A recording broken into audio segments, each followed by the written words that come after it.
पहले रामचरितमानस का पाठ शुरू करते हुए हम नाम का देख रहे थे कि राम नाम में क्या शक्ति है, क्या बल है। तो सबसे पहले श्री हनुमान जी जो महावीर हैं और उनकी जो वंदना। श्री गुरु चरण सरोज रज निज मन मुकुर सुधार, वरुणो रघुबर विमल जसु जो दायक फलचार। बुद्धिहीन तनु जान के सुमिरो पवन कुमार, बल बुद्धि विद्या देहु मोहि हरहु कलेश विकार। जय हनुमान ज्ञान गुण सागर, जय कपीस तिहु लोक उजागर। रामदूत अतुलित बल नामा, अंजनी पुत्र पवन नामा। ओम मंगल देवाभ्यो नमः स्वाहा, मंगल करणाभ्यो नमः स्वाहा। मंगल करें, ऋण आदि से भी मुक्ति दें, सभी को दें, हमको भी दें, और इस प्रकार से और मुक्ति दें, मोक्ष की ओर ले जाएं सबको, और ज्ञान दें, और सूक्ष्म से सूक्ष्म बुद्धि देने वाले हैं।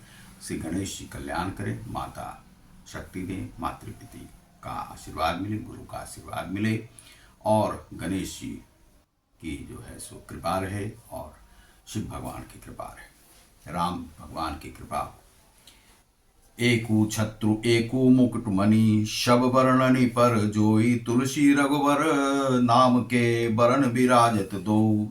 तुलसीदास जी कहते हैं कि श्री रघुनाथ जी के नाम के दोनों अक्षर बड़ी शोभा देते हैं, जिनमें से एक रकार छत्र रूप रेफ से और दूसरा मकार मुकुटमणि अनुस्वार रूप से सब अक्षरों के ऊपर है। समुझत सरिस नाम अरुनामी, प्रीति परस्पर प्रभु अनुगामी।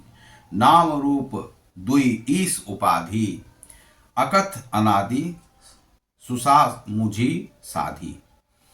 समझने में नाम और नामी, नामी कौन है? जो कि राम साक्षात हैं, और नाम कौन है? जो उनका नाम है।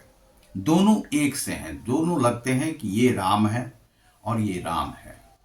राम अक्षर लिखा हुआ है, और राम व्यक्तिशः है, व्यक्ति के रूप में, देव के रूप में, आप जिस भी रूप में, विष्णु के अवतार के रूप में आप देख रहे हैं, किंतु दोनों में परस्पर स्वामी और सेवक के समान प्रीति है।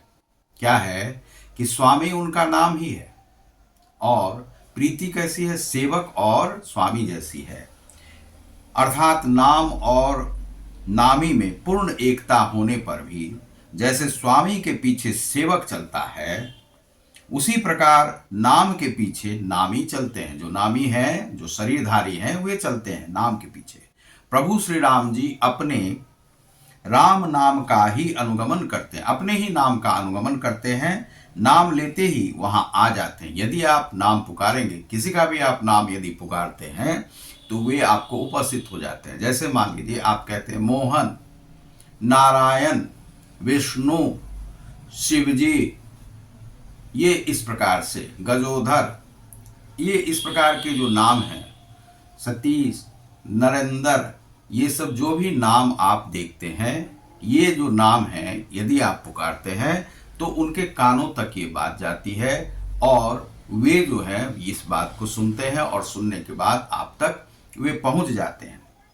तो नाम जब आप पुकारते हैं तो वे आते हैं। इसी प्रकार से है कि राम नाम का ही अनुगमन करते हैं, नाम लेते ही वहां आ जाते हैं वे। नाम और रूप दोनों ईश्वर की ही उपाधि हैं।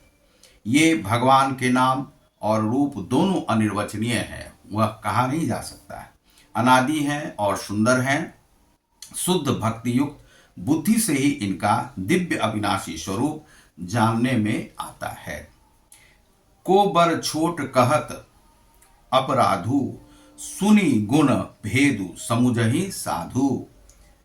देखियहि रूप नाम अधीना, रूप ज्ञान नहीं नाम विहीना। इन नाम और रूप के भेद में कौन बड़ा है, कौन छोटा है, यह कहना एक अपराध होगा कि राम के नाम को आप छोटा समझते हैं या उस व्यक्ति को छोटा समझते हैं। यदि वह व्यक्ति है तो उसका नाम राम है। राम यदि कहीं भी कहा जाता है तो उस व्यक्ति की कल्पना आप करते हैं, भाव जो है आपका वैसा ही होता है कि राम वहां पर उपस्थित है। तो यह कहना अपराध है कि उनका यह नाम है और नाम छोटा है या शरीर छोटा है। इनके गुणों का तारतम्य जो है कमोबेशी जो है सुनकर साधु पुरुष स्वयं ही समझ लेंगे, रूप नाम के अधीन देखे जाते हैं। रूप जो है नाम के ही अधीन है। नाम के बिना रूप का ज्ञान नहीं हो सकता है। और यह कहा भी जाता है कि जब आप राशि फल देखते हैं तो बहुत लोगों को अपना यह पता नहीं रहता है कि कौन सा राशि है। अब उनका पूछा जाता है कि आपका नाम क्या है, तो किसी ने बताया कि सुमन मेरा नाम है, या रतिकांत नाम है, या दिव्य दृष्टि नाम है, दिव्या नाम है, तो दिव्या नाम है, संजीव नाम है, कुमार नाम है, कुमार स्वामी नाम है। इस प्रकार से जो नाम है तो उसमें देखा जाता है कि यदि कुमार बुलाने से वह सुन जाता है तो इसका अर्थ है कि उसका जो है क से उसकी जो राशि शुरू हुई है, तो उसी को देखा जाता है कि आपकी राशि यही होगी। तो उस प्रकार से देखा जाता है। तो यहाँ पर क्या है कि नाम पुकारने से उसमें कोई भेद नहीं है, वह व्यक्ति में, नामी में और नाम में। और तो यह जो है सो अपराध के समान उसे माना है तुलसीदास जी ने। रूप विशेष नाम बिनु जाने, करतलगत ना पर ही पहचाने, सुमिरहि नाम रूप बिनु देखूं, आवत हृदय सनह विशेषे। नाम रूप गति अकथ कहानी, समुझत सुखद न परति बखानी, अगुन सगुन बिच नाम सुसाखी, उभय प्रबोधक चतुर दुभाषी। अब नाम रूप का जो गति है वह उसकी अकथ कहानी है, वह कहा नहीं जा सकता है। समुझत सुखद ना परति बखाने, उसका बखान नहीं किया जा सकता, उसे आप समझ ही सकते हैं। राम नाम के महत्व को आप समझ ही सकते हैं। अगुण सगुण बिच, अगुण कौन है? जिसका कोई निराकार जो ब्रह्म है वह अगुण है। सगुण कौन है? जो साकार ब्रह्म है, वह जिसका की आकार है, आकृति है। जहां पर साकार नहीं है वहां पर निराकार से ही आपको काम लेना पड़ेगा, तो वहां पर नाम जप ही विशेष होता है। आज राम को आप यदि नहीं देखते हैं तो नहीं देखने का कारण यह नहीं है कि वे हैं नहीं, वे उपस्थित हैं। कहाँ पर हैं? तो वह अपने नाम में ही हैं। राम, राम में वे उपस्थित हैं, तो आप उन्हें देख सकते हैं। और आपकी जो स्थापना बुद्धि में होगी वह वैसी ही होगी जैसे राम दिखते हैं अयोध्या में, तो उसी प्रकार से आप उन्हें देख सकते हैं। अगुण सगुण बिच नाम सुसाखी, उभय प्रबोधक चतुर दुभाषी। जो चतुर जो दुभाषीय हैं वे इसमें कर सकते हैं कि राम है कि नामी है कि नाम बड़ा है, कौन है। नाम और रूप की गति की कहानी जो है अकथ है, अकथनीय है, वह कहा नहीं जा सकता है। राम नाम मणि दीप धरु, जीह देहरी द्वार, तुलसी भीतर बाहर हूं, जो चाहसी उजियार। तुलसीदास जी कहते हैं, क्या कहते हैं वे? कि यदि तू भीतर और बाहर दोनों ओर उजाला चाहता है, राम नाम मणि दीप है, मणि है, कैसा है? मणि का दीपक है, दीपक की लौ है। धरु जीह देहरी द्वार, तो जी पर जो है राम नाम को, जो कि देहरी है, जी से ही सारा चीज जाता है अंदर, तो जी पर उन्हें धर लो, देहरी पर जो उसे दरवाजे पर रख दो। तुलसी भीतर बाहर हूं, जो चाहसी उजियार। यदि अपने मन के भीतर में उजाला करना चाहते हो, प्रकाशित करना चाहते हो, आत्मा का विकास करना चाहते हो, तो तुम उस राम नाम को अपनी जीवा की देहरी पर उसे रख लो और उसका नाम का जाप करते रहो। मुख रूपी द्वार की जीव रूपी देहली के पर राम नाम रूपी मणि दीपक को रख लो। यह जो है दुआ में कहा गया है। नाम जी हम जापी जागही जोगी, बिरति बिरंची प्रपंच वियोगी, ब्रह्म सुख ही अनुभव ही अनूपा, अकथ अनामय नाम न रूपा। ब्रह्मा के बनाए हुए इस प्रपंच दृश्य जगत में भली भांति छूटे हुए वैराग्य मुक्त योगी पुरुष इस नाम को ही जिह्वा पर जपते हुए तत्व ज्ञान रूपी तत्व ज्ञान को प्राप्त कर जाते हैं। जागते हैं दिन में और नाम तथा रूप से रहित अनुपम अनिर्वचनीय, जो कहा नहीं जा सकता है, अनामय है, ब्रह्म का सुख का अनुभव करते हैं। कौन? जो साधु संत होते हैं, राम नामी जो साधु हैं, वे राम नाम का जप करते हुए उस अनंत ब्रह्म को अपने भीतर में अनुभव करते हैं। ऐसा है राम नाम। जाना चहि गूढ़ गति जेऊ, नाम जीह जपी जानहि तेऊ, साधक नाम जप ही लय लाए, हो ही सिद्ध अनिमादिक पाए। जो परमात्मा के गूढ़ रहस्य को, यथार्थ महिमा को जानना चाहते हैं, वे जिज्ञासु भी नाम को जीव से जप कर अपनी जीवा पर उसे रटते हुए, अंतर्मुखी होकर के जाप करते हुए, जीव से जपते हुए उसे जान लेते हैं, उसे प्राप्त कर लेते हैं। राम के नाम का जाप करते हुए ही आप राम को प्राप्त कर लेते हैं, राममय हो जाता है आपका शरीर। लौकिक सिद्धियों के चाहने वाले बहुत सारे लोग ऐसे होते हैं कि केवल लौकिक सिद्धियों के लिए ही ईश्वर को प्राप्त करना चाहते हैं और ईश्वर से बहुत सारी कामनाएं लेकर के चलते हैं कि यह प्राप्त हो, वह प्राप्त हो। तो वे जो है लौकिक सिद्धियों के चाहने वाले अर्थार्थी जो हैं, वे भी राम नाम का जप करते हैं। साधक लौ लगाकर नाम का जप करते हैं और अनिमादि जितने भी 8 सिद्धियां हैं, उन सिद्धियों को वो पाकर सिद्ध हो जाते हैं। उन्हें दूर में कुछ हो रहा है तो वह उन्हें सूक्ष्म रूप में दिखाई पड़ जाता है, कहीं कुछ हो रहा है तो वह सिद्धि उन्हें प्राप्त हो जाती है। कहीं पर किसी का चेहरा ही देख के पूरा आगे भविष्य में क्या होने वाला है वह पता चल जाता है। यह अनिमादि सिद्धियां हैं। जप ही नाम जन आरत भारी, मिटहि कुसंकट हो ही सुखारी, राम भगत जग चारि प्रकारा, सुकृति चाड़ियु अनग उदारा। संकट से घबराए हुए जप ही नाम जन आरत भारी, आर्त भक्त नाम जप करते हुए जो उनके बड़े भारी बुरे बुरे संकट हैं वह भी मिट जाता है। राम राम राम राम कहते हुए वह भारी जो संकट है वह भी मिट जाता है और वे सुखी हो जाते हैं। जो भी दुख होता है तो दुख का नाश होता है।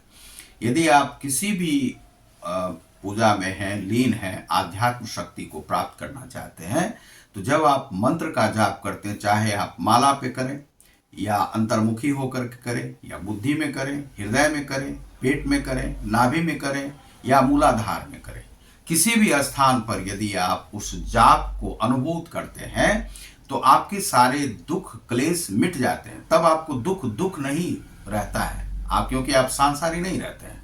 आप समझ जाते हैं कि वह दुख जो है कहाँ से आया है, कहाँ उसे जाना है, क्यों आया है। तो उसका कारण जब आप समझ जाते हैं तो आप तिलमिलाते नहीं हैं संसार में। तो राम के नाम की जो छवि है वह यही है कि आपके दुख का जो है जितने भी संकट हैं वह आपके मिट जाते हैं, दुख का नाश हो जाता है। तो क्या है कि जब ही नाम जन आरत भारी, कुसंकट सारे मिट जाते हैं। अब है कि जगत में 4 प्रकार के अर्थार्थी होते हैं जो अर्थ की कामना करते हैं। धनादि की चाह रखने वाले होते हैं एक, दूसरा है आर्थ संकट को निवृत्ति के लिए वे करते हैं जाप और भजने वाले हैं। जिज्ञासु है जो जानना चाहते हैं कि भगवान क्या है, रहस्य को समझना चाहते हैं। और ज्ञानी भगवान को तत्व से जानकर स्वाभाविक ही प्रेम से भजने वाले राम भक्त। ऐसे भी 4 प्रकार के जो हैं सो भक्त होते हैं इस संसार में, वही जानना चाहते हैं। वे पुण्यात्मा होते हैं और वे पाप रहित और उदार होते हैं। चहु चतुर कहूँ नाम आधारा, ज्ञानी प्रभु ही विशेष प्यारा। चहु जुग चहु श्रुति नाम प्रभाऊ, कली विशेषी नहीं आन उपाऊ।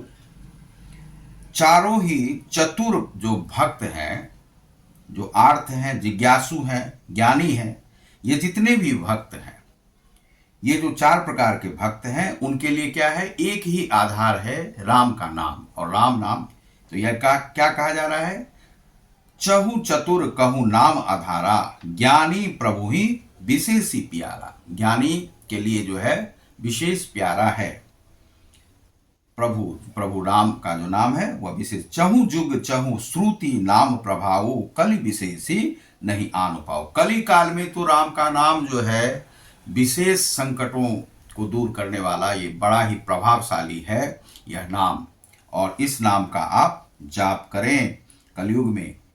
यूं तो चारों युगों में और चारों ही वेदों में नाम का प्रभाव बताया गया है, परंतु कलयुग में विशेष रूप से इसमें तो नाम को छोड़ करके दूसरा उपाय है ही नहीं। आप यदि मंत्र का भी जाप करते हैं तो वह भी नाम के ही समान है, वह मंत्र है, तांत्रिक मंत्र है। और नाम जो है बड़ा ही सहज और सरल है, जिस नाम को लेकर के शिव जी गणेश जी सभी तर गए वही राम का नाम है। सकल कामना हीन जे राम भक्ति रस लीन, नाम सुप्रेम पीयूष हृदय तिन्हु किए मन मीन।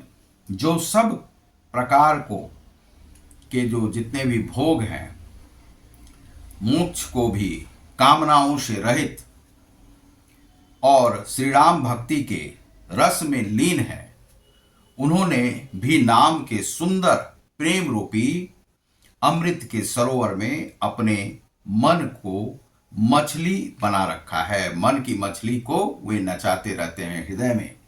तो सकल कामना हीन जे, जो सकल जितनी भी कामनाएं हैं, मोक्ष की भी कामना है, उससे भी हीन कर लेते हैं। राम भक्ति रस लीन, राम के रस में जो लीन हो जाते हैं, जो आध्यात्म में बहुत आगे तक बढ़ जाते हैं, राम नाम के प्रताप से आगे बढ़ते जाते हैं। नाम सुप्रेम पीयूष हृदय, और वह जो अमृत जो पा लेते हैं नाम का, तिन्हु किए मन मीन, वे अपने मन को मीन के समान, मीन क्या है? मीन है मछली के समान। जैसे जल में मछली चलती है और वह फ्रीली जो है घूमते रहती है इधर उधर, उसी प्रकार से हृदय में राम का नाम में जो है आत्मा को इस प्रकार से वे लीन कर लेते हैं कि मछली के समान वह जो है विचरते रहती है और वह अमृत में विचरती है। अमृत क्या है? कि राम नाम का जो अमृत है वह हृदय में है और उसी में आत्मा जो है विचरती रहती है। यह आध्यात्मिक सुख देता है और वह कामना रहित हो जाता है, किसी भी प्रकार की कामना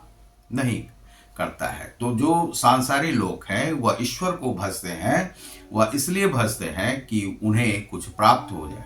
धन के लिए बहुत सारे लोग जाते हैं, धन की ही कामना करते हैं कि हे भगवान मुझे धन दो धन दो धन दो।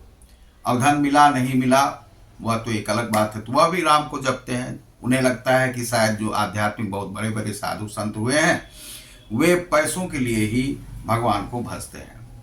और कुछ होते हैं जो कि जिज्ञासु होते हैं, वह जिज्ञासा के लिए, रहस्य के लिए, वह जानने के लिए भगवान होते हैं क्या नहीं। बहुत सारे लोगों को तर्क करते हुए आप सुनेंगे कि वह तर्क करते रहते हैं, नहीं भगवान नहीं होता है, भगवान है, भगवान नहीं है, भगवान तुम्हारे, बहुत सारे लोग कहेंगे भगवान तुम्हारे भीतर ही है, बाहर में क्यों खोजते हो, या कबीरदास भी कहते हैं। तो वह जो भगवान है, भगवान कहाँ है? तो भगवान वास्तव में आपके भीतर में ही उसकी प्रतीति करते हैं। और जब आप भगवान की प्रतीति हृदय में करने लगते हैं तो आपको जो ये जंजाल जो है संसार का जंजाल, इसमें बहुत सारे चीज आपको निरर्थक लगने लगेंगे। यह जो धन है वह भी धन आपको निरर्थक लगने लगेगा, लेकिन धन की आवश्यकता रहती है। इसीलिए संसार से विमुख होकर के नहीं चलना है, संसार में रहते हुए ईश्वर को प्राप्त करना है। यही गृहस्थ का धर्म है। बहुत सारे जो लोग हुए हैं, एक राम जो थे वह भी गृहस्थ थे, और जितने भी बहुत बड़े बड़े साधु संत हैं तो कुछ लोगों ने जो है सुगृहस्थ को छोड़ दिया, कुछ लोग सन्यासी हैं, ब्रह्मचारी हैं, इस प्रकार से हैं। लेकिन बहुत सारे जो लोग हैं वह गृहस्थ धर्म में रहते हुए भी अपने ईश्वर को प्राप्त करते हैं और भजन कीर्तन आध्यात्म आदि करते हैं। तो भजन कीर्तन आदि जो है सो वह प्राथमिक चरण है, सोपान है आध्यात्म का। लेकिन जब आप आगे जाते हैं तो उसमें जो समाधि की अवस्था है वही विशेष अवस्था है। उसमें बहुत बड़े बड़े साधु संत रहते हैं और वे साधु संत जो हैं आपको कुछ कहेंगे नहीं। बहुत सारे आप नमस्कार का भी बहुत सारे साधु संत होते हैं जवाब नहीं देते हैं, और आप यदि पुण्यात्मा हैं तब तो वे आपसे बोलेंगे, लेकिन यदि आप आध्यात्मिक नहीं हैं तो वे आपसे प्रणाम भी नहीं लेंगे। तो जो आध्यात्मिक लोग नहीं हैं उन्हें बहुत सारे लोग हीन भाव से देखते हैं। अब हीन भाव से इसलिए क्योंकि उनका जो विचार होता है वही कुंठित होता है। वे समाज में केवल रह करके कभी जो है यह बात, कभी उसकी चुगली, कभी उसकी चुगली, ये करते रहते हैं। वह ऐसा हो गया, वह वैसा हो गया, क्यों हो गया, उसकी दवा क्या है। अब जैसे डॉक्टर है, जिस डॉक्टर को पता नहीं है कि यह बीमारी क्यों हुई है, वह इलाज नहीं कर सकता है, तो वह आपको दवा दे देता है, फिर भी आपकी बीमारी नहीं जाती है। लेकिन बहुत सारे जो डॉक्टर होते हैं वे जानते हैं कि यह बीमारी क्यों है, तो उसका जो है जड़ में जाकर के इलाज करते हैं, तो वह ठीक हो जाता है। उसी तरह से आध्यात्म है। तो बहुत सारे लोग जो हैं आध्यात्म को नहीं समझते हैं। वे राम राम जप लिए, वे सोचते हैं कि हमें ईश्वर प्राप्त हो गया। ईश्वर जो है इस प्रकार से प्राप्त नहीं होता है, हृदय का जब तक शुद्धिकरण नहीं हो। मान लीजिए आप संसार में हैं तो केवल सांसारिक नहीं बनिए, ईश्वर के साथ रहिए, सब कुछ समझिए, क्या सत्य है, क्या झूठ है, क्या गलत है, उसको जब तक नहीं समझेंगे आपको नहीं होगा। बहुत सारे लोग साधु संत को भी नहीं समझ पाते हैं। घर में रहते हुए यदि उनके पिता बहुत सारे आध्यात्मिक लोग हैं तो उनकी आध्यात्मिकता को नहीं समझ पाते हैं। तो आध्यात्मिकता को, मान लीजिए कि बेटा है, अभी जन्म लिया है, तो वह लांछन अपने पिता पर लगाते रहेगा कि भाई यह जो खाली पूजा करता है, पाठ करता है, कोई कमाता नहीं है, धमाता नहीं है, हमें यह जरूरी है, हमें वह जरूरी है, क्योंकि जरूरी कभी समाप्त नहीं हो सकती है। तो मान लीजिए कि संसार में रहते हुए वह जरूरी को भी पूरा कर लें तो बच्चे खुश रहते हैं। लेकिन बहुत सारे लोग नहीं कर पाते, जो अध्यात्म में चले जाते हैं। अब जैसे नरसिंह मेहता थे, तो नरसिंह मेहता अध्यात्म में रहते हुए भी वह जो है अपने को अध्यात्म में थे, आध्यात्मिक थे, श्री कृष्ण की वंदना करते थे। वे उनका सारा कार्य श्री कृष्ण ही करते थे। लेकिन वे इतने गरीब हो गए, पैसे का अभाव हो गया, क्योंकि वे पैसा कमाने के लिए कभी कार्य करते नहीं थे, तो सारा कार्य उन्होंने ईश्वर पर ही छोड़ रखा था। और ईश्वर भी कई बार परीक्षा ऐसी ऐसी लेते हैं आपसे कि आपको इतना संकट दे देंगे, इतना दुख दे देंगे, इतना पैसों की कमी दे देंगे कि आप जो है सो पूरा करने में एकदम असमर्थ हो जाएंगे। लेकिन हमने देखा है, ईश्वर को हमने महसूस किया है। महसूस कैसे किया है कि जब कभी भी हम संकट से जूझते रहते हैं, मान लीजिए कहीं बाहर हैं, दिल्ली में, वहाँ कोई नहीं जानने वाला है, अब वहाँ पर विचर रहे हैं, अब कभी पैसे समाप्त हो गए, अब कहीं से आना है नहीं, कहीं कुछ नहीं, बहुत ज़रूरी है, अब आना नहीं तो ये जो जान का संकट पड़ जाए, दवा की ज़रूरत पड़ गई, बीमारी हो गई, कुछ हो गया, संकट में है। लेकिन हमने देखा कि जो संकट का निवारण कैसे ईश्वर कर देते हैं, कहीं ना कहीं से इस प्रकार से आ जाता है जो कि आप उससे चुकता कर देते हैं। तो जो ईश्वर को मानने वाले हैं उनकी पूर्ति अवश्य ही होती है। लेकिन साधन आपका सही रास्ते पर हो। साधन यदि आपका सही रास्ते पर नहीं है, गलत रास्ते पर जा रहा है, तब तो ईश्वर की प्राप्ति आपको कभी नहीं होगी। लेकिन संसार में रहते हुए भी आप ईश्वर की प्राप्ति कर सकते हैं, और उसके लिए मार्ग खुला हुआ है। आप अपने हृदय में ही महसूस कर सकते हैं कि राम हैं, हृदय में ही महसूस कर सकते हैं कि हनुमान जी हैं। बहुत बार हमने हनुमान जी को भी महसूस किया है, और इसीलिए हमारा विश्वास जो है प्रबल रहता है। हम यदि कहीं जा भी रहे हैं, गरीबी में भी हैं, पॉकेट में पैसे भी नहीं है, कोई चिंता नहीं रहती है। कोई चिंता इसलिए नहीं रहती है कि जब हमारे ईश्वर हमारे साथ हैं तो वह जरूर देख रहे हैं कि हमें क्या ज़रूरत है। और कई बार ऐसा होता है कि मान लीजिए बहुत सारी ज़रूरत आ गई, हमें भी ध्यान नहीं है, लेकिन वह ज़रूरत की पूर्ति के लिए कहीं ना कहीं से इस प्रकार से आ जाता है, तो हमें वे देखते हैं, तब तो पूर्ति होती है। कर्ज से मुक्ति, कर्ज, मान लीजिए कि बहुत सारे जो पूजा पाठी लोग होते हैं, आध्यात्मिक लोग होते हैं, उन पर कर्ज का कर्ज चढ़ता रहता है बहुत सारा। अब मान लीजिए सारे लोग एक बार जो है संकट पे, बहुत सारे लोग ऐसे होते हैं कि देखते हैं कि ये मुक्त है इस प्रकार से, तो बहुत सारे लोग सोचते हैं कि ये सांसारिक क्यों नहीं, या क्यों नहीं पैसे कमाना चाहता है, यह इस तरह से करेगा तो पैसा कमाएंगे। तो वह कहता है कि हमें ही भेजिए, हम वहाँ से पैसे ले आएंगे, हम इस तरह का कार्य कीजिए, इस तरह का कार्य कीजिए। बहुत सारे ऐसे क्राइम्स हैं दुनिया में, जो कि क्राइम से जुड़ करके बहुत सारे लोग इस प्रकार से कमाते हैं। लेकिन जिन्हें क्राइम से मुक्त रहना है, ऐसे ऐसे लोग हैं, आप देखेंगे समाज में तो सबको पैसे ही पैसे चाहिए। पैसा चाहिए, पैसा चाहिए, पैसा। अब है कि स्वार्थ का ज़माना है, सांसारिक लोग होते हैं तो उन्हें अपने जीविकोपार्जन के लिए कुछ ना कुछ करना पड़ता है। तो बहुत सारे ऐसे लोग हैं, क्रिमिनल्स होते हैं जो कि क्राइम के द्वारा करते हैं इस प्रकार से काम। लेकिन ईश्वर जहाँ होता है वहाँ क्राइम नहीं होता है, वह ईश्वर क्राइम से मुक्त है। वही एक स्थान है जहाँ पर कि अब मान लीजिए कि आप बांग्लादेश में जाइए, वे कैसे मुस्लिम हैं, इस्लामिक देश के हैं, वे क्या भजन कीर्तन करते हैं, क्या पूजन करते हैं। हत्या से तुम कभी अपने धर्म का सुधार नहीं कर सकते हो, अपनी आत्मा का सुधार नहीं कर सकते हो। यदि आत्मा में तुम्हारा विश्वास नहीं है, जीव में तुम्हारा विश्वास नहीं है, मानव के कल्याण के लिए तुम कार्य नहीं कर सकते हो, इसका अर्थ है कि तुम्हारा जो धर्म है वही नाशवान है, समाप्त हो जाएगा। क्यों? क्योंकि तुम मानवतावादी नहीं हो। सबसे पहले धार्मिक होने का अर्थ है कि आप मानवतावादी बनिए, हिंसा से मुक्त रहिए। और जो बांग्लादेश है या कोई भी देश है इस प्रकार से हिंसा में चला जाता है तो वह जो है मुक्त नहीं हो सकता है। आप चाहे किसी भी धर्म में रहें, आप चाहे इस्लाम में रहें या कहीं रहें, लेकिन आप दूसरों के घरों को जलाएंगे तो आपके, मान लीजिए एक कहावत है कि दूसरों के शीशे के घर जिनके होते हैं उन्हें पत्थर दूसरों पर नहीं चलाना चाहिए।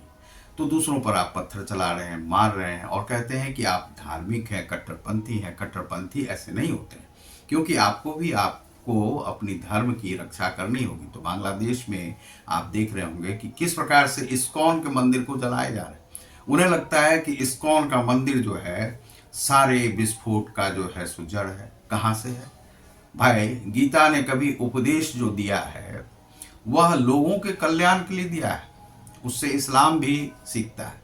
आज आप देखते होंगे भारत में चाहे जामा मस्जिद के इमाम हो या बहुत सारे जो ऐसे इमाम हैं, उन्होंने बांग्लादेशियों की जो है सो खैरियत पूछी है कि भाई तुम लोग ऐसा क्यों हमला कर रहे हो, और यह कहीं से भी जायज़ नहीं है कि किसी के धर्म पर और धर्म के मंदिरों पर जो है सो हमला करो। तो यह जो है, मान लीजिए कि 1.5 करोड़, 2.25 करोड़ के आसपास की आबादी है, उसे आप सता रहे हैं, अल्पसंख्यकों को सता रहे हैं। तो यह जो है मंदिरों पर जब आप इस प्रकार से करते हैं, इसका अर्थ है कि आपका भी धर्म खतरे में है। क्योंकि जब आप दूसरों पर पत्थर फेंकेंगे तो आप पर भी पत्थर फेंकेंगे। और आप सोचते हैं कि इस्कॉन ने ऐसा किया, इस्कॉन ने धर्म के प्रचार के लिए आपके देश की रक्षा की है, आपके देश के जनजीवन को भोजन दिया है, खिलाया है। और धर्म कहीं भी होता है तो धर्म का प्रचार होता है तो वह कल्याण के लिए होता है, प्रचार उसका, और कल्याण के लिए नहीं होता है। तो आप समझें कि इस्कॉन ने जो कल्याणकारी नीतियां अपनाई हैं, चाहे लक्ष्मी नारायण का मंदिर हो, वह लक्ष्मी नारायण के जो मंदिर में है, या चैतन्य महाप्रभु का मंदिर हो, वहां से आपको कल्याण की बातें गई है। तो जो कल्याण को नहीं समझता है वे सांसारिक ही हैं, वे धार्मिक नहीं हो सकते हैं। इस्लाम को ही यदि आप जपेंगे, जाप करेंगे तो आपको वह मंत्र सिद्ध हो जाता है। अल्लाहू अकबर यदि आप कहते हैं तो अल्लाहू अकबर से ही आपकी सिद्धि हो जाएगी और आप ईश्वर को प्राप्त कर लेंगे। ईश्वर को जब आप प्राप्त कर लेंगे तो किसी भी धर्म का नाश आप नहीं करेंगे, किसी भी मंदिर पर आप जो पत्थर है वह नहीं फेंकेंगे, किसी मंदिर को जलाने का साहस नहीं कर सकते, क्योंकि आपको तब आभास होगा कि आपका भी एक धर्म है। आप कौन है? एक व्यक्ति हैं आप इस संसार में। वह हुजूम में देखने पर आपको लगता है कि बहुत बड़ी ताकत हो गए, तो ताकत ऐसे नहीं बनती है। हुजूम में आपको लगता है ताकत, और वहीं पर कोई विस्फोट हो जाता है तो आप देखते हैं कि हजारों लोग मारे गए हैं। अभी बहुत सारे ऐसे देश के, आप मान लीजिए कि शेख हसीना वहां से भाग गई, तो भाग करके चली आई भारत, आप उन्हें मार देते, लेकिन मारने से आपको क्या प्राप्त होता? कुछ नहीं प्राप्त होता। तो यदि आपको अपने देश को बचाना है तो देश को बचाने के लिए आपको दूसरों के धर्म पर आपको हमला नहीं करना होगा। और यदि आप में सिद्धि होती तो आप ऐसा नहीं करते।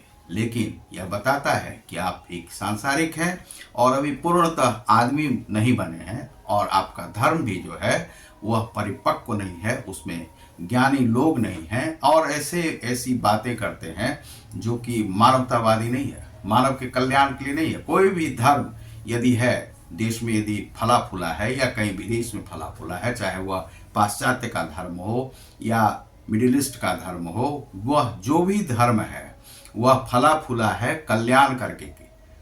बहुत इस्लामिक देश ऐसे हैं भारत के साथ जुड़े हुए जहां पर कि वे हिंदू धर्म को भी मानते हैं, अपने धर्म के बहुत सारे कट्टर ऐसे देश हैं, लेकिन उन्होंने कहा कभी हिंदू के लिए, कभी जैसे ईसाई के लिए, कभी सिख के लिए कुछ कहा है। उन्होंने सभी धर्म को अपना माना है, विश्व में रहने की परिपाटी है। तो बांग्लादेश में अभी यह जो हमला हो रहा है या किसी भी देश में होता है तो वह बुरा है, उस देश का कल्याण वह कभी नहीं करेगा। जब आप दूसरे के धर्म का अपमान करेंगे तो आपके भी धर्म का अपमान होगा। तो यह आप सबसे पहले आप समझ लें, तो आपका कल्याण कभी भी नहीं हो सकता है। तो आप देख रहे हैं ग्लोबल योग गीता को। बहुत बहुत धन्यवाद। नमस्कार।